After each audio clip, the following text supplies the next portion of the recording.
Ассалаумағалейкум әлеумет.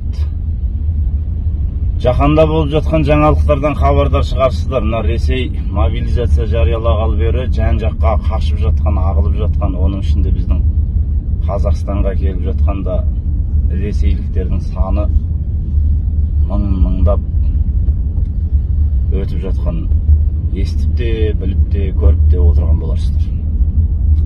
Біз бұған енді ештеңе істей алмаймыз. Ол кедендік одақтамыз деп Мәулен Әшімбаев мыңқылдап бірден айтты ғой. Біз енді оған кедергі боламайтын болсақ, тосқауыл жасай алмайтын болсақ, онда бізге шекараның не керегі бар? Онда несіне елміз біз? Бүгін жаяу жалпылап өтіп жатқандарды тоқтата алмайтын болсақ, ертең Құдай бетін арықсын, қару ұстап келетін болсақ, онда сол күні екі қолымыз көтеріп берілеміз ба сонда? Бір ішкі заңдарды қабылдау керек шығар мүмкін. Әлемдегі жағдайға байланысты ресейліктер 10 күн жүруге болады, 10 күннен мемлекеттен шығару керек күштеп болса да деген сияқты бірдеңелер қарамаса, оған біздің билік қауқарсыз болса, оны не үшін отыр онда? Орнын босатып басқа біреулерге бермей ма? Ертең келеді да, олар ана ата-бабалары қалай келгенін білмейді. Біреу жер аударылып келген, біреу тың игеруге келген. Қазірге болып қазақтың жері болған, бұл жер анау мынау деп құйысқаны көтеріліп, Ресейге қарап ұлып отырғандарды білесіздер ғой.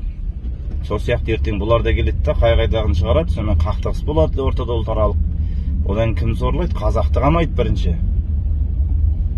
Сондай жағдайлардың, оқиғалардың алдын алудың жолдарын қарастырмай ма сонда біздікілер? Ана өз орысша сөйлеген мақтан көріп сөйтіп жүретін қазақтар бар ғой. Дайындалыңдар, туысқандарың келатыр. Жартынандарыңды бөліп беріп, пәтерлеріңнің жартысын беріңдер, солар кеп тұрсын. Әкелеріңдей көресіңдер ғой. Неге орысша сөйлейсің десе, өзіңмен ұрсысатын қазақтар бар ғой. Не болыпты деді. Тілін сатқан адам ертең отанын сата салуы оп-оңай. Ана Ресейден келіп жатқандар бар ғой. Олар шынымен патриот болса, соғысқа барғысы келмесе, сол жүйені құлатпай ма?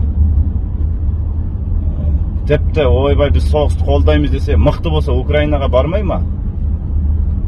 Сояққа барып өлмей ма? Отанын сатып қашып келіп жатқандардан ешқандай опа күтудің керегі жоқ. Бірігетін кезіміз. Біздің Қазекем келген, әлде қашан келген.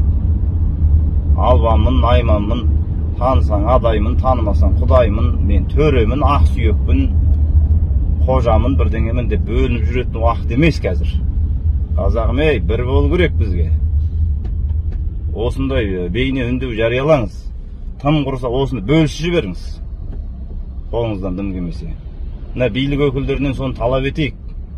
Ата-бабамыздың қанымен, көз жасымен қорғаған жерімізді қай-қайда қашып келген келімсектерге таптатуға мен өз басым қарсымын. Жеті атамның сүйегі осы жерде жатыр. Өзім де осы жер үшін қырылсам, ел басына күн туса, Құдай бетін арықсын. Ал ана орысша сөйлеп, солардың тілінде сайрап жүргендерден мен күмәнданам. Аман болайық, бар болайық.